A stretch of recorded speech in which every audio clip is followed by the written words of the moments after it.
Hello, everybody, and welcome to the Created Economy. I am Ken Young. I'm the co-host here, and welcome to episode 37 of the show. This is our weekly interview series where we chat with the players from the creator economy at large and discuss the key topics impacting growth of the industry. And joining me is my bestie, my BFF, although he won't really admit it these days, is Greg. Hey, Greg, how's it going?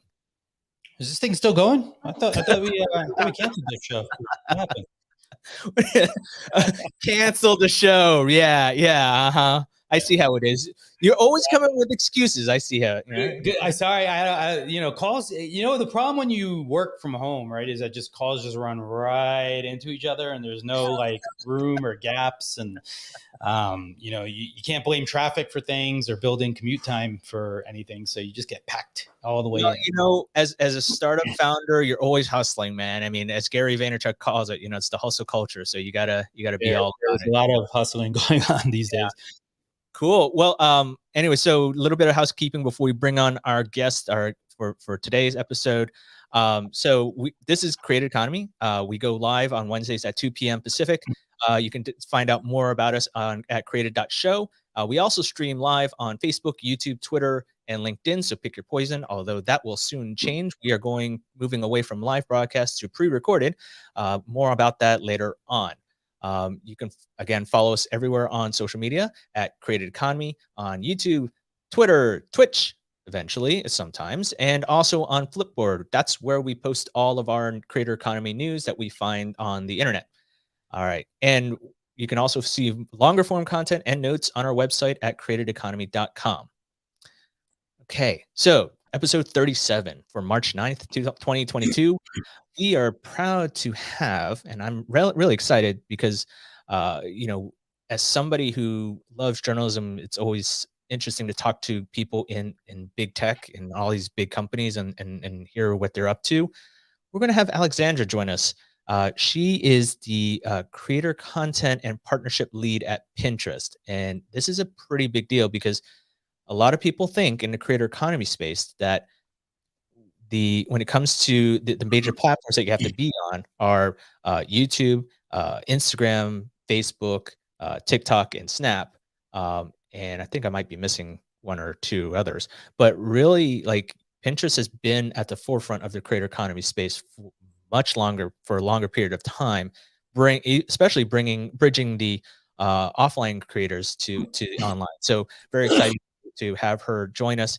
And without further ado, let me bring her on. Hello, Alexandra. How's it going? Hi, how are you? Good.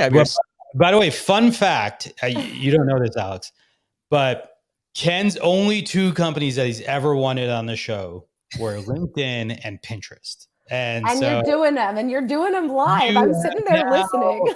Now you've just ruined the show because, the worst thing for the dog is to catch the rabbit, right? You've peaked. I'm done. I'm retiring. I'm going out with a bang. Oh my goodness. Thank you so much for having me on, first of all. I've never done a live podcast, which sounds really exciting. I'm a little bit nervous, trying to keep it PG, of course, but no, I'm thrilled to be here. We even have sound effects if you want to go with it. Oh my goodness. I was actually going to say, let's try this again. And everyone, ladies and gentlemen, please allow me to introduce Alexandra to the show. Wait, hold on. Oh. Hi. That's the actual audience at Ken's apartment.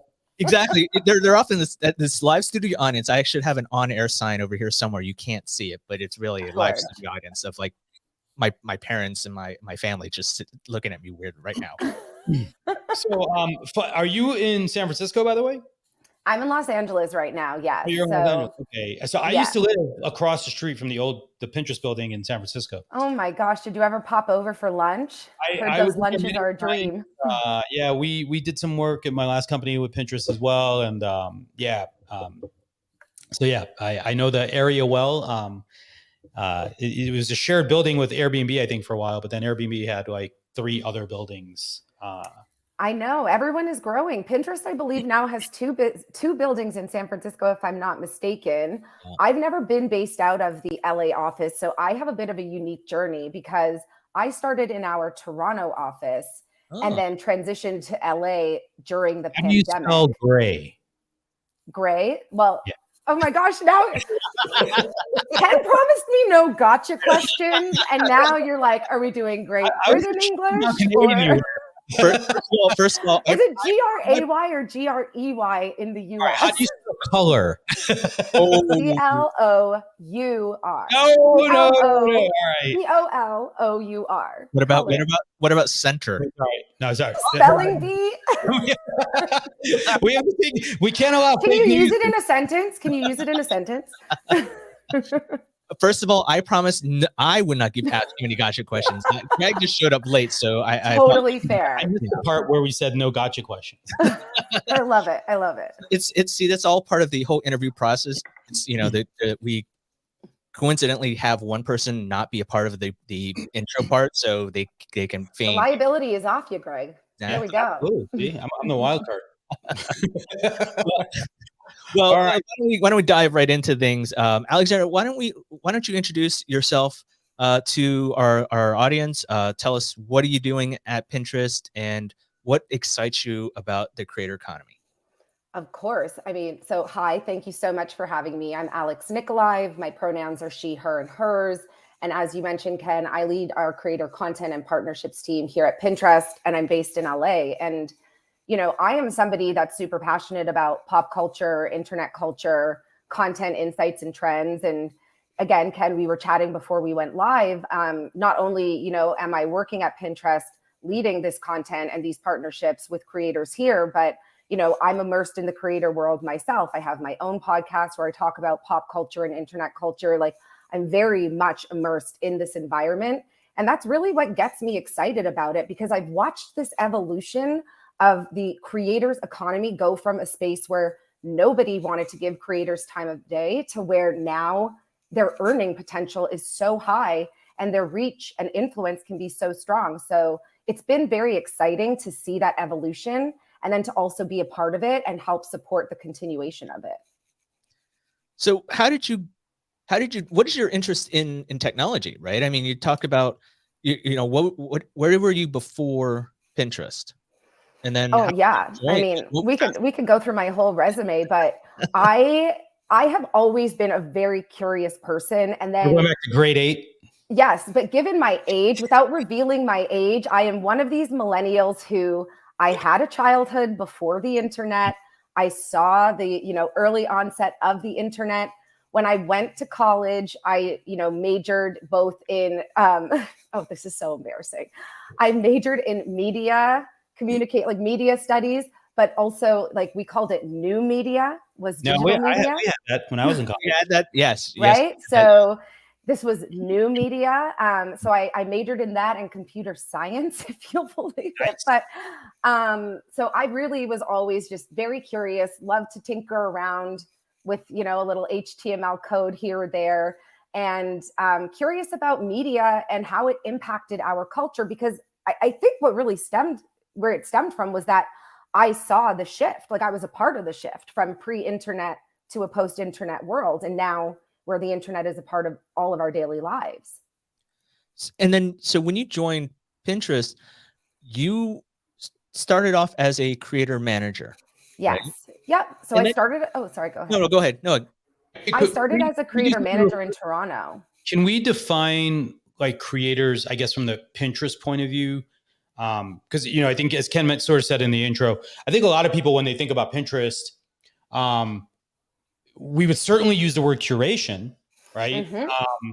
But maybe not the most natural verb is not creating per se, right? So, and I get there's a lot of good reason to see them as creators, but I'm kind of curious about just what does creator Pinterest think about, I guess, when they define a creator sort of in your ecosystem? Is that every user is a creator, or is it a special kind of user in your ecosystem? So, you know what? That's a really great question. And I'm going to have a very long-winded answer for this because I think, first of all, when we think about who a creator is, it really goes back to our mission of bringing everyone the inspiration to create a life they love. We want those inspiration makers. Those are our creators, right? But somebody who's an everyday user can absolutely evolve into someone who is a creator. So that's not to say that there are these siloed audiences that we're looking at, but we do recognize that some people start at different places. But we all have the opportunity to evolve into a creator if that's who we want to be. We also know that there are people, as you said, who are more curation based or they're ideas based. And I really would say, take a step back, and I would ask both of you and even the listeners and people watching, how did you use Pinterest when it first started? So when it first started, I think, and this is a conversation that I've had many times with Pinterest, when I was writing for Venture Beta and the Next Web, is at first it was a social bookmarking site, right? I mean, it's a pin board. That's where the bread and butter, that foundational DNA were pins, and they still are. It has since evolved into being this visual search engine type of thing. I'm not sure what the official description is at this point, but it has evolved into so many different parts. I guess. It absolutely has. And, sort of as you're saying, Ken, it's like when you first went onto Pinterest, it was somewhere that you would bookmark, you would save ideas. But really, we recognize that that's how users adapted into enjoying their time on Pinterest. But we also recognize that, beyond the fact that people want to style an item of clothing, find a recipe, or they're moving into a new home and they want to use it as this visual discovery engine, that's what we call it and we think about it. We recognize that those behaviors are also developing into new behaviors, and we want to evolve with those changes, because now it feels as though you don't just want to save an idea. You want to know the step-by-step of how to do it. You want to know where to buy those exact items, and you want somebody to show you how to do that, and somebody that you trust, aka a creator. So we've really tried in these past 11 years, understand where we are. And now we're going through this major transition from this place, not only where you save that content, but also to a place where you can create content and build an engaged audience. So going back to, you started out as a creator manager in Toronto, and then you've essentially, you started this first ever position, doing inclusion. Yes. Yeah. Why is that so important? And then I want to dive further down your history and talk about what you're doing now. So let's talk about the inclusion aspect, because I think that's something. Is this something and was this an internal facing role, or was this how did you bring the external and internal together to make everyone feel like they were welcome at Pinterest? Yeah, of course. I'm really happy to talk about this even on a personal level because, I will be very transparent with everyone here. I'm a mixed race person.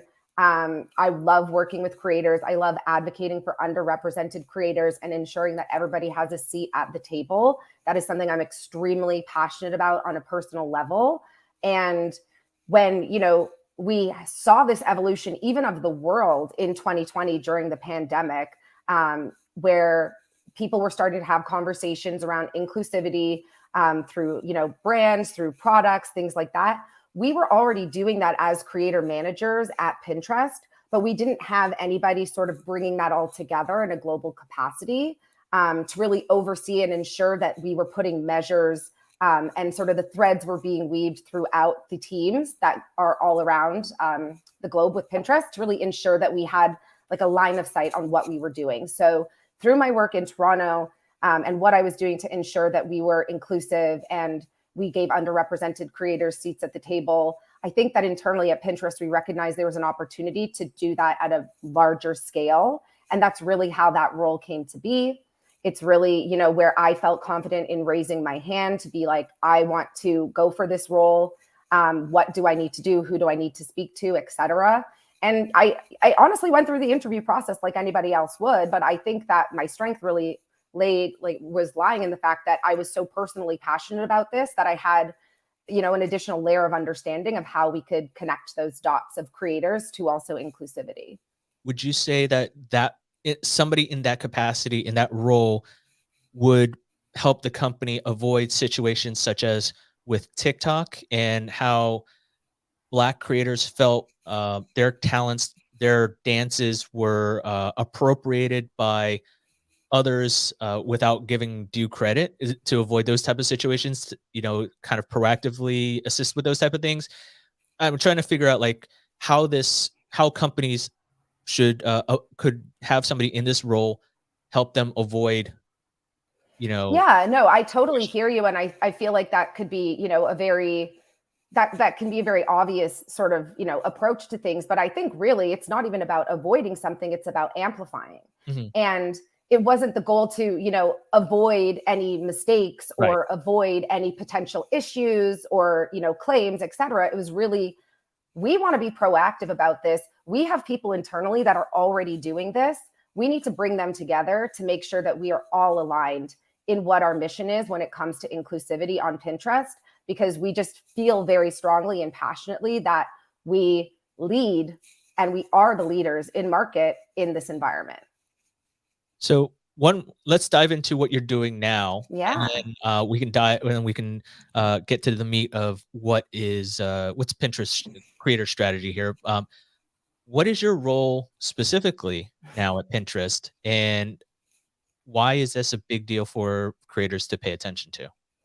Yeah, I mean, it's first of all, a long title. I thought that's why you made the podcast an hour, because it was going to take the whole time to say it, but thank you so much. So we actually have an after hour session. Amazing. Amazing. We're real good at the interview here. So. No, I think what's been so exciting, as we've said in the past year and a half, we've really been working to set the foundation of this idea of a creator audience and building for creators on Pinterest.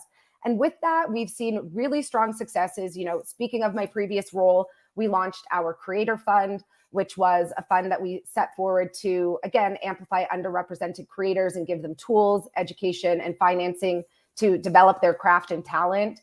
And so we've put in these different tools and programs in place, but we've reached a point now where we want to start telling everybody about it. And we want to start going out and finding like-minded partners, like-minded creators to help us continue to evolve. So that's really the nature of what my role is. It's part content marketing. How can we tell the story of who the creator is now that we are living, breathing, working with these creators in collaboration to build a platform that serves their needs?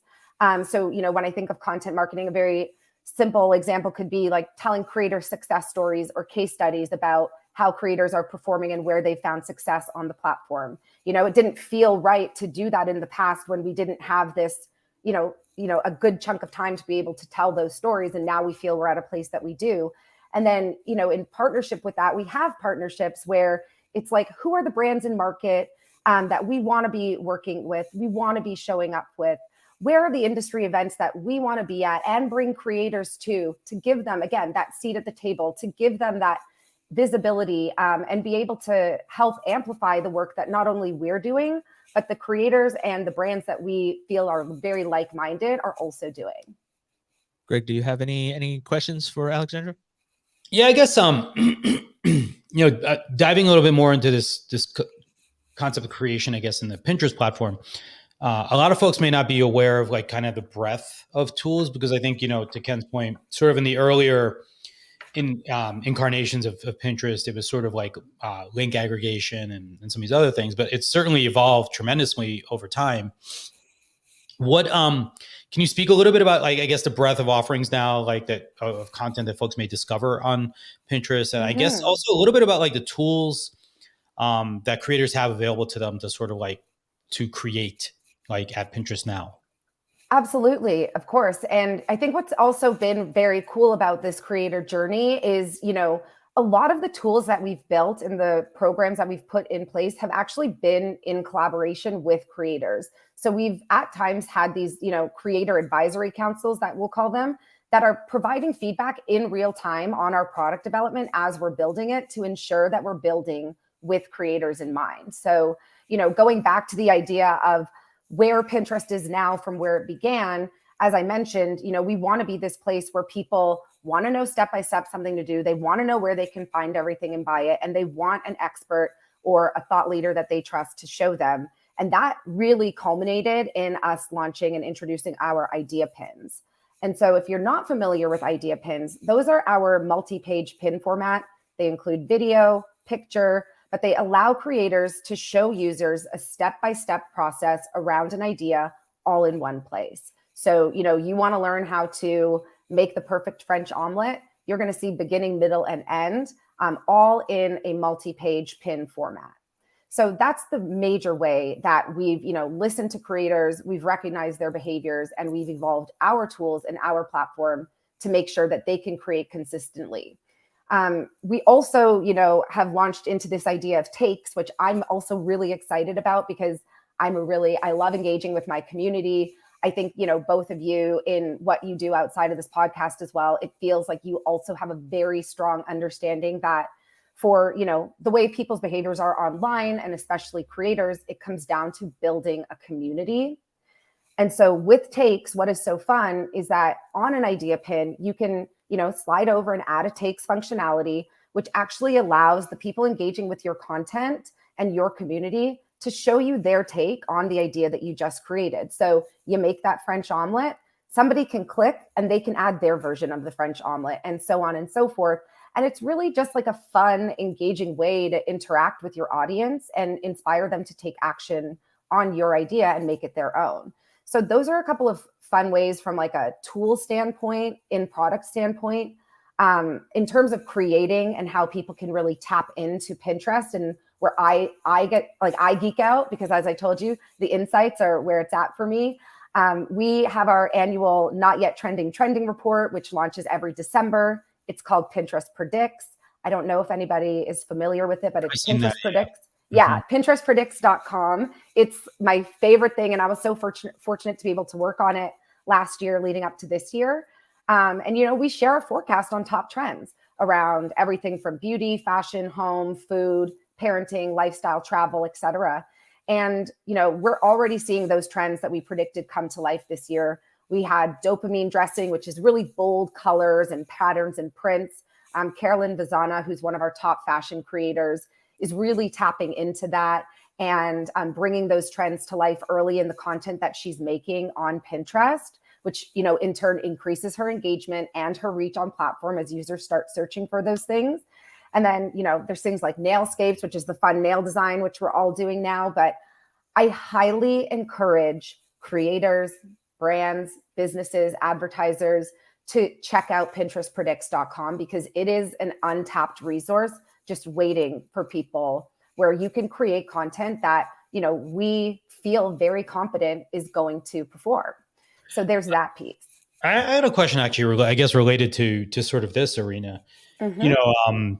I've been in an influencer space for a long time now. And, I've always sort of advised people that, influencers in general, I think, have their pulse on sort of like what's going on in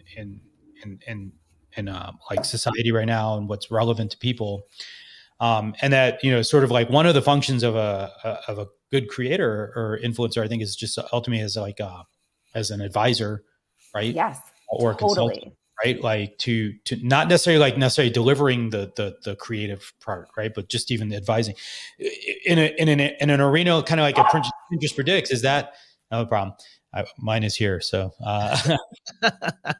my dog. So sorry. Both of you are supposed to show your dogs. That's the whole point of video calls these days. If I show him, he's gonna stay. Totally fine.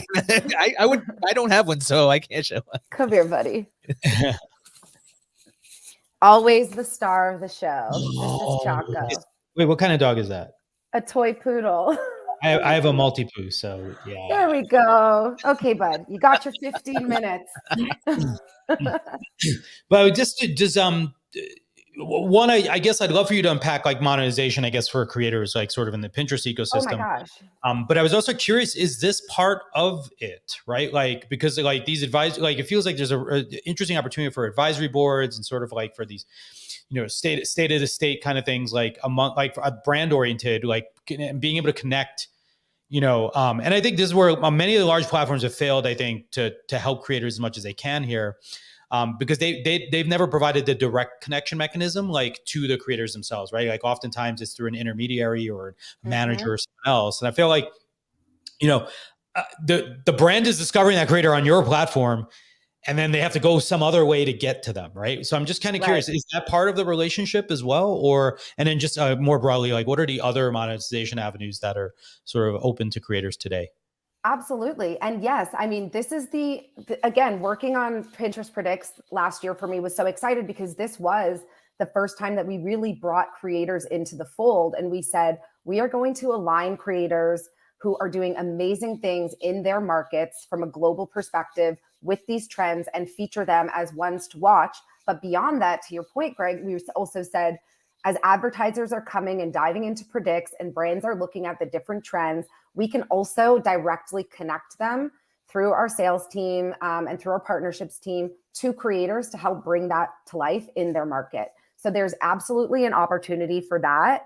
And, we've also launched things like our paid partnership feature where creators can kind of sign on and ensure that they are letting everyone know that they're getting paid to create that piece of content in partnership with a brand. So we do have that ability with creators and Brandly between the creator and the brand, and they do it on platform. Other times we are connecting those creators and brands ourselves. We also, have now added our product tagging tool where creators can mention a certain product or brand, and then they can also link an affiliate link. So in the US, we'll use the example of like the Amazon Associates program. They can add their affiliate link onto their recommendations. So they're actually earning a commission on qualifying purchases. So those are a few things that we've started to do. And then last October, we also announced that, later this year, we're going to be launching our creator rewards here in the US, with obviously plans to expand globally, but just looking at how can creators earn money on platform for contributing the content, the high quality, amazing content that they're already doing. And so really excited to share more about that soon. It's coming. We're so excited about it. And I feel like even in, the early feedback that we're getting, if I can share a little nugget, creators just feel like they're very much being seen here. They feel like it's a positive space for them to create. They believe that we're taking their feedback because we actually are, as you mentioned, with the advisory council, we really treat our creator partners almost like consultants. So, instead of going to that third-party organization, we're working directly with our creators and compensating them. And so I think it's really important for how we are leading, in evolving this creator economy, that we're doing it side by side and hand in hand with our creators. So one thing there's a quote in researching for this show, for this episode, I did a bunch of research, as mentioned earlier, and there's a protocol article, a great profile about Pinterest's, I guess, strategy in the creator space. And there's one line that kind of caught me, not by surprise, but caught my attention. And I was hoping you would be able to dissect this for me. I can try. But then also kind of go deeper into why is it that people don't talk, at least maybe it's the echo chamber that is Silicon Valley, or the echo chamber that is largely tech, that we do not talk enough about Pinterest. We talk a lot more about TikTok. We talk about YouTube. We talk about Instagram and Snap, because those are very heavily trafficked apps for creators and consumers, right? So the line I want to read you is, Pinterest is a place to go and find inspiration and go do something. Like, that's the secret sauce for Pinterest. So can you elaborate on that, or give us your thoughts on that, and then tell us why we should not be sleeping on Pinterest, and why is it actually a viable platform for all creators? Yeah, of course. I mean, I think, can you repeat the sentence again as well, just so I can hear it and I can dissect appropriately, please? Sure. So I'm paraphrasing what's in this article. It says the secret behind Pinterest is allowing people to take action. Pinterest is a place to go and find inspiration and go do something. Yes, of course. And I think that, that notion and sentiment still feels the same. I think what has changed now is that our user behaviors and where creators can find value in showing up on Pinterest is there is an audience who is intentionally searching to find those ideas and go do them. But we've developed such a culture through, creator culture and, internet culture that not only do they want to go and do it, but they want to see it in the moment in a bite-sized, snackable way, how to do it specifically. So they don't have to go to another place to figure out, scroll down. They want to see it in that moment. This is the idea I want to do, try or buy. I want to know how it's going to work. I want you to tell me, and I'm going to go do it for myself. So I don't believe that sentiment has changed. I think people just want it in a more condensed way and in one place, and that place is still Pinterest.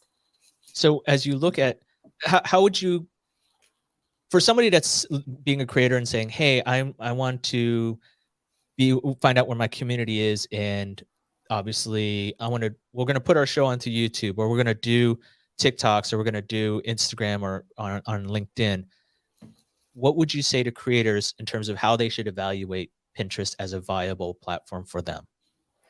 Yeah, I think it's always been, and it will continue to always be, about bringing inspiration and bringing those inspirations to life. Like, when we think about building a product at Pinterest, we really are thinking about creating an environment that is different, that is safe and positive, and it just enables you to be creative and productive. It's where we have always wanted to play. And as a creator, you can be a part of that inspiration. You can be a part of that safety and creativity. And we find that creators feel more fulfilled coming to Pinterest for their experience, because we're going beyond impressions, we're going beyond engagement, and we're not pressuring them to constantly create on Pinterest. So we recognize, that social media and creator burnout is so real, and the fatigue is a real thing among creators. And so we want them to just come here and be very deliberate in the work that they're creating and intentional with that central feeling of wanting to inspire.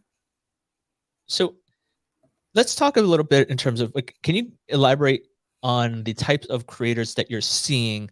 I imagine that a lot of the creators that you work with, your team works with, are probably more in like the lifestyle, arts and craft, food type of space. Am I kind of Actually, accurate? Go ahead. Yeah, I was going to say, well, Ken, that I really like that question, but something that came up just, I think, as you speak about inspiration, Alex, is just more, I guess, can you explain to us why, or like, I think inspiration is really important. I guess I'm kind of curious about Pinterest's point of view on inspiration, right? Because like, like other people build their house on like execution, or other people are on discovery, or all these other things, right? And Pinterest is unique, I think, in the world, or the ecosystem of things. And to Ken's point, I guess, in the types of people that maybe are drawn to it, right? Like, when you build an ecosystem around inspiration, right? Like, what does that mean, right? Like, and then like, what are the kinds of players that not only that are there now, but I guess that you hope to see more of, right? Like that enter the fray. Yeah, I think when we talk about building a platform or building an audience around inspiration, it's that you're really building that community. You're building a space for people to come, get those ideas and be like, wait, not only do I want to do that, but I'm not going to scroll past it or skip past it or whatever. I'm going to click on it and I'm going to see exactly how to do it. But also, I feel safe enough in this environment to go out and try it myself. Maybe I want to share with this creator or on my own profile. Maybe I don't. But it really is about saying, hey, I'm coming here. I want to find something with intention, but I don't just want to find it and then forget about it. I want to actually sit here and feel like I can do that too. And even if I don't feel like I can do it, I feel like it's a safe enough environment that I'm going to try. That's really how I view and where I lead with inspiration with our creators. And, we can talk about a number of creators that we work with. We have one really great creator. Her name is Kelsey. She goes by the handle Olive and Brown. She really started focusing around like skincare and beauty routines for her skin tone and her skin type. But then it evolved into this evolution of her aligning with her community of, this underrepresented audience, where so for context, she's a Black creator, but where her underrepresented audience also felt like they were being seen. And so they would start contributing in the comments, asking her, can she talk about this? Can she do this type of routine? Has she ever tried this product? And it really is about building community because people feel safe to share that feedback on her platform. And then she can continue to evolve and grow her content. And since starting with Idea Pins last year, she's grown her following to over 11K on Pinterest. And I think that really speaks to the fact that it's this two-way street of community that you can build here through that inspiration. So are there a lot of, kind of going back to an earlier question I asked, is what kinds of verticals of creators are you seeing on Pinterest? Are they largely more on the lifestyle, culture, fashion, food type of? Yeah. I mean, we see a lot of food, of course, home decor, and then DIY as it pertains to home as well. And then we also see fashion and beauty really increasing. And, there used to be a ton of travel. I think that those behaviors might have shifted over the last couple of years. But really, I would say the food vertical, home, fashion, and beauty, and then wellness. So wellness is encompassing of everything from fitness to self-care and mental and emotional well-being. And then we also have really interesting subcultures, like Marvel, fairycore, goth. So there are also these interesting subcultures that we're actually starting to see come out in our trends too.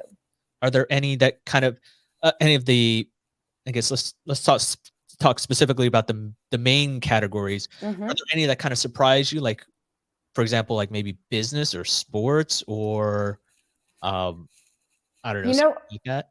Something that's been very, I feel like it goes back to what we've cultivated as a brand and an environment as a platform.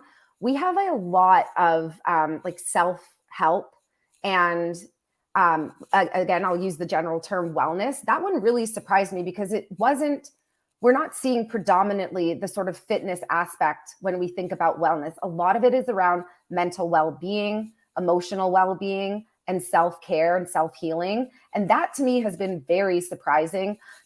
It's not surprising in the sense of, oh my gosh, I can't believe that there's all this content. I think it's surprising that people feel and they find success in building that type of community on Pinterest because, it is so visual. So whereas it's very easy to be like, oh, a food or home decor, it's very visual. It was surprising to me with wellness that was there because it's not as visual at first glance. But it seems that the sort of idea pins, I think, if I look at the evolution from like outside, just seeing the parts that happened, there was first originally just sort of the, inspirational sort of pins. Then there was more of the commerce angle. The idea pins, I think, moves you further down the funnel, I guess, right towards. And I love this idea that the community is a feature, right? Like, yeah, absolutely. Because that's somewhat different in other platforms to some degree, right? Because like a lot of them are like way more creator like centric, right? Like, you tune into, a person on YouTube, right? And maybe you like the bozos in the comments and maybe you don't, right? But it seems like the idea pin sort of concept opens a new opportunity. So just going back to that kind of that idea, I guess, like, who are the creators you think should be leveraging like idea pins, maybe that aren't, or, that are maybe just an emerging group, or maybe like that, maybe haven't thought or realized that there's something here to leverage? Okay, so there's two things that I want to say to that. Number one, to answer your question, I feel like what's been interesting, and we do have a lot of fashion and beauty creators, but I think there's still an area of opportunity for that creator segment to really develop and grow on Pinterest. And we see it, last year we were at New York Fashion Week in Spring Studios, and people are excited about Pinterest, but they're still learning that this behavior on Pinterest is shifting. And so we still have more work to do, letting people and creators specifically know that they can create on here. So I am very excited about that. And then specifically with men's fashion, men is one of our fastest growing audiences on the platform. So I'm really, really looking forward to seeing how that continues to grow. But then to your point of community building, the other thing that has always been there and has been so exciting for me is when I think about Pinterest analytics, because yes, we can see these are your sort of like top performing pins. Here's where people are thinking and where you should be leaning into your content. But we also have like our audience indexing tool, which shows you what your audience, the audience that is engaging with your pins, what they are looking at based on your content against content all across Pinterest. So, you could be a food creator, but people are really tapped into, the spatula that you're using or the place settings, et cetera, et cetera. And it's like, oh, maybe there's an opportunity to tap into home and lifestyle in your content as well. So that's something I always love to tell our creators is get really in the weeds with the analytics because there's so much there to discover. And I genuinely feel like that is not just something they can leverage on our platform, but across their entire digital toolkit. Is Pinterest keen on following other social media platforms in terms of creator tools? You see there's literally a train. Everyone is keeping with the Joneses these days in terms of these platforms. I think Snap does something, and then all of a sudden, Instagram and Facebook have those type of things. And now everyone has stories, and then TikTok does this, and then everyone has the same thing. Now everyone has social audio, live audio capabilities. Pinterest is like, you guys do you guys do you, and we're doing what we're doing. And it's a lot of the stuff that what Pinterest is doing, is it all behind the scenes versus like all the glamour and glitz of like, hey, we have these new features, we have this and this. Like, really, it's all all buried in the overall experience of Pinterest. That's where the power is, and that's where the innovation is really happening. Yes. I mean, I think that you are right in that sense. And I would be remiss to, say, listen, like in terms of formatting, everything is shifting to full screen vertical video formatting. That's just become the standard. That's the way people are consuming content. Where we try to live is we really are trying to listen to our users. So, we have our browse tab and our watch tab, which gives the users the options to decide how they want to be inspired and how they want to consume content. But again, I really just go back to rooting it in the fact that at Pinterest, we're striving to be a more positive environment online. So when we're thinking about things, we think about things being inclusive. So we're building those tools like our hair pattern tool and skin tone range features. We've been building things like our creator code, which all creators have to sign. And it's essentially a commitment to kindness because we don't want people to be surrounded by negativity and comparison online. So I think that what we're doing, yes, follows the look and feel of the industry because industry standard becomes industry standard. But where we differentiate is that we really are building with this positive environment and with the creator's safety in mind for that. And you beat me to the punch because I wanted to ask about that code because I found it very, very interesting. But I want to dive into setup. Like, let's talk more about how Pinterest is supporting creators. And I think the big thing everyone is doing these days are creator funds. And a lot of these platforms are investing millions of dollars into the tens of millions of dollars into this. Some of these efforts ultimately, like, they just die out after the first class and you're like, okay, wait, what's going on?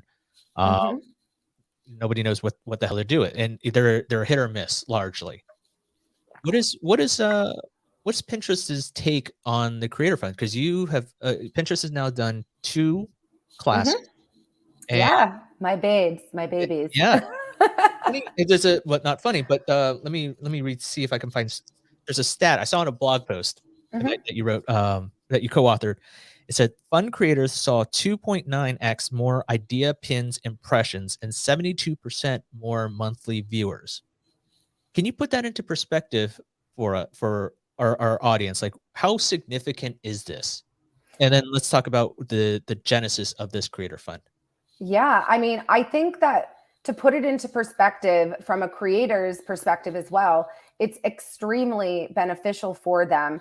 I can't sit here and talk about benchmarks left, right, and center that happen behind the scenes. But what I can say, and again, thinking about a creator mindset, is that these creators that we've brought into the fund have been able to grow their, engagement on platform to a place where they are now partnering with brands outside of working with Pinterest. Some are earning up to 6 figures from working with Pinterest. And we are investing behind the scenes more in these opportunities. We're expanding the Creator Fund into other markets. We're expanding the ways that we allow creators to monetize with things like creator rewards, because we recognize that we want to grow that evolution for our creators. And so to put it into perspective, that is a starting point. It's extremely exciting to have that as a starting point, but there, of course, needs to be a continuity of evolution, or else we're all going to experience a drop off. And then, so how was that impacted? So which actually came first, the creator code or the creator fund? Oh, I'm trying to think now. Because I think the creator code, I think the creator fund came first, and then the creator code came shortly after. So the whole, maybe around the same time. I might have to get back to you on that specific answer. So you have a lifeline you can use to dial Let me phone a friend. but like, was the whole point of the creator, the creator strategy for Pinterest has always been about positivity. I mean, that's something that has been resonant, that you've mentioned many times already. And then it's been codified in this code. And I think that is something that most platforms have taken a hands-off approach with, right? They're like, hey, you say what you want to say, you do what you want to do, unless it's harming other people, blah, blah, blah. But then they get into trouble. How is Pinterest able to keep the ecosystem so positive, so upbeat, or at least in that non-harmful manner? To be perfectly blunt, I really think it comes down to the way people feel on Pinterest and how they come there. It's a little more personal. It's not as much like, look at me, look at this, look at that. It's really about discovery. And so I think because of the approach that our users, that our creators take on Pinterest, it's a different approach than on other platforms. And I think that in turn is translated into this more positive environment and space, and people buy into the things that we do, like a creator code, where we ask people to make that commitment before they get started creating, because they want to preserve that. And then let's talk about, while we're running a little bit short on time here, why don't we talk about live shopping? Because I think that's a big part, social commerce rather. I think that's the parlance of tech these days. You start to see a lot of these in other platforms, but Pinterest kind of really has it all set and has the foundation already set, like from its very beginning 11 years ago, right? I mean, it's not only you've had what are there? I think my terminology might be wrong, but like sponsored pins, or was that one of sponsored pins, right? So advertisers could pay to have their merch bought online through Pinterest, and now is Pinterest allowing creators to do something similar within like the ideas pins and everything like that? And can you elaborate a little bit more in terms of what kind of updates can we see from Pinterest as it relates to social commerce in the future? Of course, yes. And I'm so excited to talk about this because, as you said, Pinterest has really always been about shopping, but what shopping means on Pinterest is a little bit different. And, we go back to the fact that it's not just about buying the product. It's the moments before, it's the research, it's the study, the trying something. And now really it's that recommendation from a trusted creator before they make that purchasing decision. So one of the things we launched last December, which is super exciting for me, is that we announced Pinterest TV. It's a series of live original content. It really started as a place for creators to share their ideas for others to kind of like learn alongside them, or for them to teach. But it quickly evolved into a shoppable functionality because people really recognize that, this is somewhere where, again, as I mentioned, I don't want you to just tell me how to do it. I want to know exactly where to get what you're holding in your hand. I want to do it step by step alongside you. I want everything the same, because I want the outcome to be exactly the same as what you're showing me. or at least want to try for that. And so it really evolved quickly into shoppable episodes where people can actually make or purchase the items that they're seeing. Here it's in the US right now. We have Monday through Friday episodes airing at 3 p.m. Pacific. There's different products that drop in that live shopping setting where pinners can take advantage of discounts from the brands. They can get first look, things like that. And it really is just this powerful opportunity for new or smaller creators to kickstart their following on Pinterest, and for larger creators to grow their audience base. And then also the power of social commerce, which is not going away, and how we can evolve alongside that developing trend as well. Do you anticipate allowing other creators out who might not be able to participate in Pinterest TV to do their own, to create their own version of QVC on Pinterest? Like maybe have a live streaming type of capability within Pinterest, so they can say, hey, here's how I here's how I do like men's fashion, or here's how I do home decor, or those type of things. So it's basically you are creating a mini Discovery Channel type of HGTV Food Network type of scenario within the platform. Yeah, I mean, I haven't been privy to any conversations about that, so I can't speak to it, but that's a really cool idea.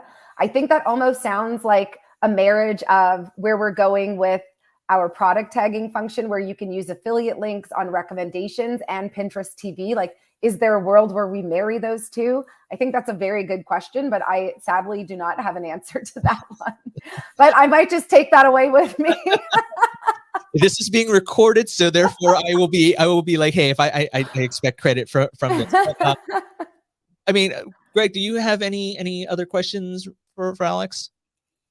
No, I guess you're kind of touching on it a little bit here, but just what do you think is what do you think is the future for the creator economy at large, I guess, right? Just in general, you're a creator yourself.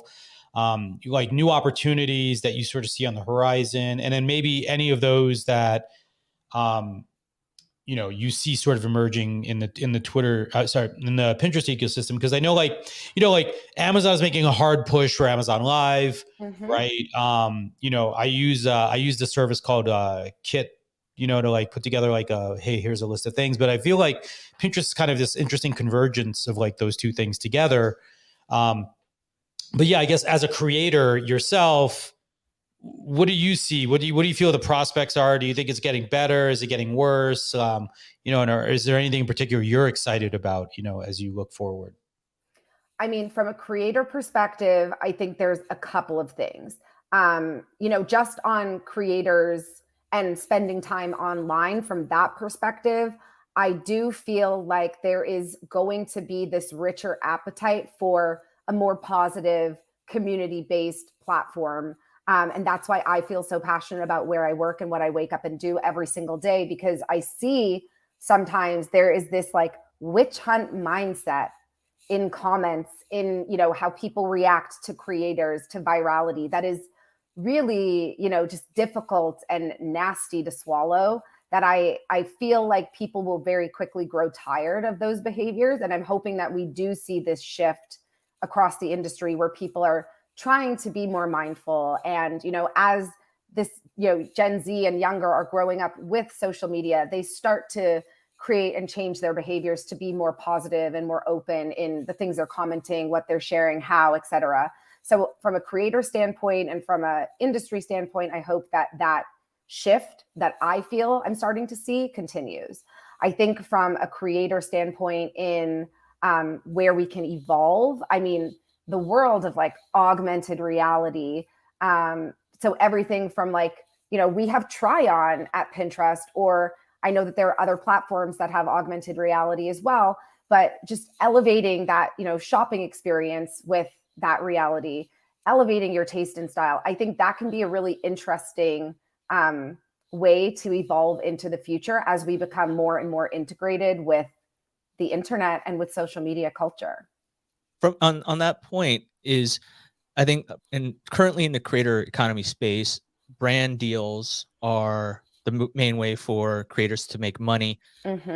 Is that like, how is Pinterest helping kind of connect the dots. And I know tomorrow, Pinterest has Pinterest Presents. It's an advertiser focused event, where the whole point is to educate advertisers on on how to reach creators. So is there anything from that or from that you can share that kind of say this is how you are connecting, how Pinterest is helping to optimize brand deals with creators? And then secondly, talk in terms of any thoughts on like Web3 NFT integrations within Pinterest. I think that's something, might as well ask while as Of it relates course. to creator economy. I mean, the fast and short answer to that one is we are talking about it, but we're talking about it. I don't have, it's nothing, no pen to paper. It's just, is this an interesting space? We're having water cooler fodder over it, let's say, for now, is where we're coming from on the creator side, at least. I think in terms of tomorrow with Pinterest Predicts, again, I am tuning in just as everyone else is because it's an advertiser side. I wasn't privy to building that out, though what I've seen looks very beautiful. But I think we can kind of end where I started, right? I've seen this evolution of the creator space from businesses, users, audiences not giving creators the time of day. There was, this isn't going anywhere, et cetera, to now a place where they are front and center in the conversation of how they reach their audience, how brands reach their audience, how advertisers can reach their audiences. And so it really comes down to there is a world where this is all going to come together and creators are going to be at the center of that. And I think that we are almost at that place, if not right there. And I'm excited to see how that plays into, again, I can go on a tangent on this for hours, but like we've seen creators come in and be creative directors of companies. We've seen them do brand collaborations. There is this immersion of the idea of a creator having so much influence and value in their audience that putting them front and center as the face of a brand, as a creative director of a brand in collaboration with the brand drives sales. And so it's a very interesting evolution from when I started. And I think there's way more to go. Cool. Well, Alexandra, thank you so much. I really appreciate you taking the hour to talk just specifically about your role. Now we can spend the next hour talking about what your interest is doing in the creator economy. Just kidding. But Alexandra, is there anything else that you want to add before we wrap up the show? Anything about how people could reach you, keep in touch, learn more about what Pinterest is doing in the creator economy space? Yeah, of course. I mean, my handle is there at LexNico. If anyone wants to get in touch about creators or Pinterest, feel free to reach out.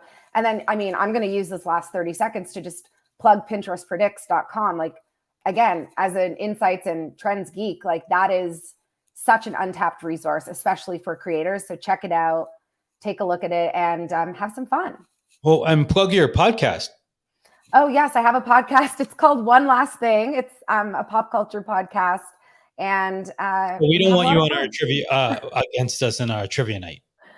Oh no, it's almost too much. I could be my own team, I'm sure. By the way, I was going to make a comment that, we do feel slighted that you don't have the fancy microphone out for us. Oh, I know. But you know what? I don't know. I can only hook that up to do the podcast. I don't know how to hook it up to. I am a one-woman show on the podcast. I don't even know how to extract a Zoom if I had a guest. It's very sad.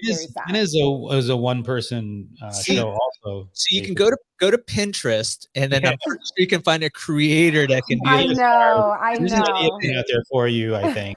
Yeah.